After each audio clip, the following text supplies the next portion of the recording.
اور مریم نواز فیصلہ کرے گی کہ عمران خان کو کیا سہولیات دی جانی چاہیے. عمران خان کا میڈیکل چیک کروایا جانا چاہیے, ان کا دماغی چیک اپ ہونا چاہیے, یا کہ وہ کہتی ہیں کہ ٹھیک ہے رپورٹ کو بس چھوڑ دیں اور جو سہولیات مل رہی ہیں وہ ملتی رہیں. کیونکہ عمران خان کو وہاں پہ جو سہولیات مل رہی ہیں اس میں عمران خان شاید جو بی کلاس ہے اس میں یہ تمام چیزیں ان کو لاٹ نہیں کی جا سکتی, وہ ڈیزرو نہیں کرتے, لیکن پھر بھی ان کو مل رہی ہیں. لیکن حتمی فیصلہ تو اب نئی حکومت کرے گی, چونکہ مریم نواز نے جب کل انہوں نے حلف اٹھایا تھا, بلکہ حلف اٹھانے سے پہلے جب ان کا الیکشن ہوا تھا تو اس وقت انہوں نے کہا تھا کہ وہ کسی قسم کی انتقامی کارروائی کا جذبہ نہیں رکھتی, اور اس سے پہلے بھی وہ کئی بار کہہ چکے ہیں کہ ہم جو سیاسی قیدی ہیں ان کے لیے بھی کوئی ایسا نہیں کریں گے کہ لوگوں کو سیاسی قیدی کے طور پہ جو ہے وہ جیلوں میں بند کیا جائے. لیکن یہاں پہ معاملہ کچھ ڈیفرنٹ ہے, چونکہ عمران خان جو ہے وہ سیاسی قیدی نہیں ہے. عمران خان کے خلاف عدالتوں نے فیصلے دیے ہیں جس کے بعد ان کو گرفتار کیا گیا ہے. عمران خان کے خلاف توشہ خانہ کا فیصلہ آیا تو پھر وہ گرفتار ہوئے. عمران خان کے خلاف سائفر کا فیصلہ آ چکا ہے. عمران خان کے خلاف توشہ خانہ کا جو نیب ریفرنس ہے اس کا فیصلہ آ چکا ہے. عمران خان 9 مئی کے جو مقدمات ہیں ان میں مرکزی ملزم کے طور پہ شامل ہیں. عمران خان کے خلاف 9 مئی کے مقدمات کا ٹرائل چل رہا ہے. تو یہاں کیس تھوڑا سا ڈیفرنٹ ہے. ہاں لیکن اگر کہیں پہ کسی کے خلاف ماضی میں انتقامی کارروائی کی گئی ہے اور وہ بندہ جو ہے وہ بے گناہ ہے تو اس کو ریلیف ملنا چاہیے, اور اگر مریم نواز یہ ریلیف دیتی ہیں تو یہ بڑی بات ہے. اور ویسے بھی مریم نواز نے جب سے وزیر اعلیٰ پنجاب کا چارج سنبھالا ہے وہ کافی ایکٹیو دکھائی دیتی ہیں. لیکن ایک طرف نا مجھے بڑے عجیب سی کچھ چیزیں لگیں. مثال کے طور پہ میں نے یہ کل دیکھا کہ جب مریم نواز کا الیکشن ہو رہا تھا قائد ایوان کا, تو یہ سنی اتحاد کونسل والوں نے بائیکاٹ کر دیا.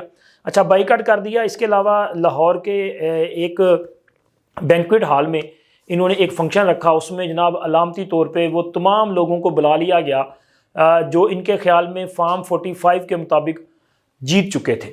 اچھا یہ فارم 45 بھی عجیب ڈرامہ ہو چکا ہے. اب فارم 45 یہ اس کی فوٹو کاپیز لے کے جگہ جگہ گھوم رہے ہیں, لیکن یہ فارم 45 لے کے عدالتوں میں کیوں نہیں جا رہے؟ دیکھیں نا, اگر تو آپ کے پاس یہ ایسے ایویڈنس موجود ہیں کہ جس کو ریجیکٹ کیا نہیں جا سکتا, کیسے عدالتیں ان سے انکار کر سکتی ہیں؟ آپ وہاں پہ لے کے جائیں اور اپنی سیٹس حاصل کریں. لیکن مسئلہ یہ ہے کہ مجھے یہ لگتا ہے کہ یہ فارم 45 جو ہے یہ تحریک انصاف کی طرف سے وہ جو اپنا فوٹوشاپ کر کے نا چیزیں کی جاتی ہیں, یہ اس طرح کا معاملہ ہے. یہ جعلی قسم کے فارم 45 ہیں, اس وجہ سے صرف پروپیگنڈا کر رہے ہیں. سوشل میڈیا کے ذریعے جو ہے وہ ایک افراتفری اور ہیجان جیسی کیفیت پیدا کرنے کی کوشش کر رہے ہیں, لیکن یہ اصل فارم 45 نہیں ہے. اگر ہوتے تو پھر اب تک تو یہ عدالتوں میں جا چکے ہوتے, لیکن یہ عدالتوں میں نہیں جاتے. یہ اس طرح سے ڈرامے بازی کر کے ملک میں جو ہے وہ سیاسی عدم استحکام پیدا رکھنے کی جو ہے وہ کوشش کر رہے ہیں. لیکن اب چونکہ عوام اپنا مینڈیٹ دے چکے ہیں اور جو حکومت ہے اس کے پاس اختیار ہوتا ہے, یہ تو نہیں ہو سکتا کہ جی ایک جماعت جو ہے وہ ملک میں ہیجان پیدا کر رکھے, ملک کو جو ہے وہ جمود کا شکار کرنے کی کوشش کرتی رہے, اور حکومت وقت اور دیگر پولیٹیکل پارٹیز جو ہیں وہ بس برداشت کرتی رہے. یہ نہیں ہوگا. میرا خیال ہے کہ ان کے خلاف پھر کارروائی کرنی پڑے گی اور کارروائی ہوگی.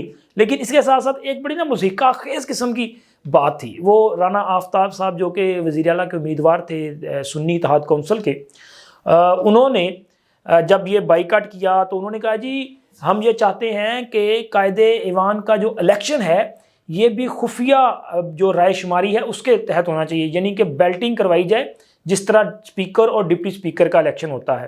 اور انہوں نے کہا کہ اگر یہ خفیہ کروائیں تو میرا دعویٰ ہے کہ جی ہاں میں جو ہے وہ قائد ایوان منتخب ہو جاؤں گا, یعنی کہ سنی اتحاد کونسل والے جو ہیں وہ کامیاب ہو جائیں گے اور مریم نواز جیت نہیں سکتی. میں بڑا پریشان کہ یہ کیسے ہوگا. دیکھیں نا, ان کے پاس تو ٹوٹل اسٹرینتھ جو ہے وہ 100 سے کم کی ہے.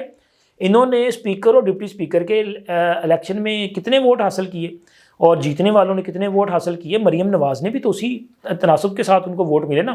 یہ کیسے کہہ سکتے ہیں کہ جی ہمیں جو ہے وہ اگر خفیہ رائے شماری ہوتی یا بیلٹنگ ہوتی تو ہم جیت سکتے تھے؟ تو پھر مجھے یاد آیا کہ یار یہ نا ایک مزاج ہے, یہ تحریک انصاف میں جو بھی بندہ آ جائے نا وہ ایک کیفیت کا شکار ہو جاتا ہے. یہ جو یوتھیا کیفیت ہے نا, یہ اس کا شکار ہو جاتا ہے. حالانکہ رانا آفتاب صاحب جو ہیں وہ بڑے اپنا سینئر پارلیمنٹیرین ہیں, بڑے منجھے ہوئے سیاستدان ہیں, بڑی نپی تلی بات کرتے ہیں, بڑے رولز قانون اور روایات اور آئین پسند جو ہیں وہ شخصیت ہیں. لیکن ان کی طرف سے یہ کہنا بالکل ایسے ہی ہے جیسے کہ عمران خان نہیں دعویٰ کر دیتے کہ جناب علی وہ اپنا خالی کرسیوں سے خطاب کرتے ہیں بڑے کانفیڈنس کے ساتھ. یہ بھی اسی کانفیڈنس کے ساتھ انہوں نے بات کر دی, اور اس کے علاوہ اسی قسم کا کانفیڈنس جو ہے وہ بظاہر بھی نظر آ رہا ہے. بلکہ جب اٹک جیل میں عمران خان کو شفٹ کیا گیا تھا تو تقریباً 4-5 دن تک نا چند ایسے یوٹیوبرز اور ان کا سوشل میڈیا پہ نا یہ پروپیگنڈا کیا جاتا رہا کہ جی کپتان کو تو جیل میں رکھا ہی نہیں جا رہا, کپتان کو ایک دروازے سے داخل کیا گیا اور دوسرے دروازے سے نکال کے ان کو بنی گلہ شفٹ کر دیا گیا ہے. جیل کے اندر تو خان ہے ہی نہیں, خان تو جناب علی بڑی موج کے ساتھ اپنی عیاشی کر رہا ہے, اپنے گھر بیٹھے, اس کو یہ گرفتار نہیں کر سکتے. وہ تو عالم اسلام کا لیڈر ہے. اور اسی طرح کا دعویٰ جو ہے وہ ابھی بھی کیا جا رہا ہے. کل اسلام آباد ہائی کورٹ میں کیس تھا یہ عمران خان سے ایک ملاقات کا, اس کے ساتھ ساتھ عمران خان کا سائفر اور توشہ خانہ میں جو ضمانتوں کا عدت والے معاملات کا, تو اس میں عدالت نے جمعہ رات تک کے لیے جو ہے سماعت ملتوی کی. تو سر عدالت نے سماعت ملتوی کی ہے, فیصلہ محفوظ نہیں کیا, لیکن سوشل میڈیا پہ ایک ہنگامہ برپا کر دیا گیا اور علیمہ خان سے لے کے علی ظفر تک, بیرسٹر علی گوہر, شیر افضل مروت, نعیم حیدر پنجوتھا, ان سب نے جناب یہ ایک اپنا وہ کیا کہتے ہیں دعویٰ کر دیا کہ جی عمران خان تو جمعہ رات کو رہا ہو رہا ہے, عمران خان کے کیسز پہ فیصلہ آ رہا ہے, عمران خان رہا ہوئے گا اور اس کے بعد جناب اس کو زمان پارک میں جو ہے وہ اپنا وہ آئے گا اور لاہور میں آ کے بیٹھے گا. یہ 2-4 دن قبل زمان پارک میں نا ایک پولیس نے ریڈ کیا تھا, تو وہ خیر وہ ضلع شاہ کیس تھا, اس میں وہ کچھ کاروائی تھی, چیکنگ کرنے گئے تھے, کوئی ایویڈنس وغیرہ کلیکٹ کرنے تھے, پتہ نہیں اتنے مہینوں کے بعد کون سا ایویڈنس تھا. تو انہوں نے کہا کہ وہ جو اس دن پولیس آئی تھی نا وہ ضلع شاہ والا معاملہ نہیں تھا, وہ وہاں پہ سیکیورٹی انتظامات کا جائزہ لینے آئی تھی, چونکہ عمران خان واپس آ رہا ہے. مطلب اندازہ لگائیں کہ یار وہ بندہ جسے مجموعی طور پہ 31-32 سال کی سزا ہوئی ہے, قید بام مشقت ہے, وہ بندہ جو توشہ کا چور ثابت ہوا ہے, وہ بندہ جو القادر کی کرپشن میں 190 ملین کی کرپشن میں جو ہے وہ کرپٹ ثابت ہوا ہے, وہ بندہ جو جھوٹا ثابت ہوا ہے, یہ کہہ رہے جی اس کی بس رہائی کا حکم ہونے والا ہے. جمعہ رات کو وہ بندہ آ رہا ہے اور اپنے گھر میں جو ہے وہ یہاں پہ آ جائے گا اور اس کی سیکیورٹی کے انتظامات کیے جا رہے ہیں. مطلب ابھی بھی آپ کو لگتا ہے کہ یہ سیکیورٹی ہوگی. اب آپ اندازہ لگائیں کہ انہوں نے مریم نواز, میاں نواز شریف, مسلم لیگ نون کو سیاسی طور پہ ختم کرنے کے لیے کیا کچھ نہیں کیا. عمران خان نے پورا زور لگایا, لیکن پھر بھی آپ قدرت کا کھیل دیکھیں کہ آج عمران خان جیل میں ہے اور مریم نواز وزیر اعلیٰ پنجاب ہیں, اور قوم یوتھ یہ دعویٰ کر رہی ہے کہ جمعہ رات کے دن عمران خان رہا ہو جائے گا اور یہاں پہ زمان پارک آ کے جو ہے وہ بیٹھ جائے گا اور اس کو سیکیورٹی فراہم کی جائے گی.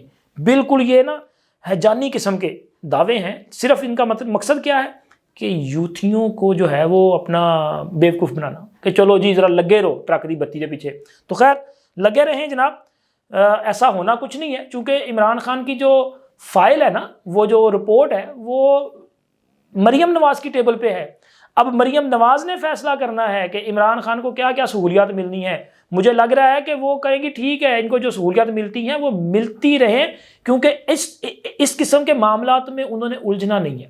اگر ان چیزوں میں الجھنا ہوتا تو پھر وہ جو پہلا حکم ہے وہ جاری نہ ہوتا, وہ حکم جس سے آپ ان کی جو ایک لائن آف ایکشن ہے اس کا اندازہ لگا سکتے ہیں. مریم نواز نے جیسے ہی حلف اٹھایا اس کے بعد وہ ایوان وزیر اعلیٰ گئیں, اور ایوان وزیر اعلیٰ میں کل 3 اہم اجلاس ہوئے, جن میں ایک اجلاس جو ہے وہ امن و امان کی صورتحال پہ تھا, ایک اجلاس جو ہے وہ رمضان جو ریلیف پیکیج ہے اس کے حوالے سے تھا, اور تیسرا جو اجلاس تھا وہ اجلاس جو ہے وہ تھا پرائس کنٹرول کمیٹیوں کے حوالے سے. اب یہ تینوں اجلاس جو ہیں وہ بنیادی طور پہ عوام کو ریلیف دینے کے حوالے سے. جو پہلا اجلاس تھا امن و امان کے حوالے سے, اس اجلاس میں مریم نواز نے, چونکہ ان کو بریف کیا گیا نا مختلف پروجیکٹس کے حوالے سے کہ یہ انتظامات کیے گئے, لیکن انہوں نے کہا کہ ٹیکسلا کا جو واقعہ ہوا ہے اس کا ذمہ دار جو ہے اس کو گرفتار کیا جائے۔ ٹیکسلا میں پتہ ہے آپ کو کیا ہوا تھا؟ وہ ایک پولیس افسر ہے، اس نے ایک خاتون کو وہاں پہ جو ہے وہ تھپڑ مار دیا تھا، اور یہ سرے بازار واقعہ ہوا، اس پہ لوگوں نے احتجاج بھی کیا، تو مریم نواز نے اس کی گرفتاری کا کہا، اس کے خلاف کارروائی کا کہا، جس کے بعد فوری طور پہ یہ کارروائی عمل میں لائی گئی۔ تو یہ ایک لائن آف ایکشن ان کا بتاتا ہے کہ عوام کی تضحیک نہیں ہونے دینی، عوام کی عزت کا بھی خیال رکھنا ہے۔ انہوں نے کہا کہ یہ جو اگر آپ پولیس اسٹیشنز کی بلڈنگ کو جو ہے رینوویٹ کر رہے ہیں، یہ ضروری ضرور ہے، لیکن رویوں کو تبدیل کرنا لازم ہے۔ آپ رویوں کو تبدیل کریں اور عوام کو ریلیف دیں۔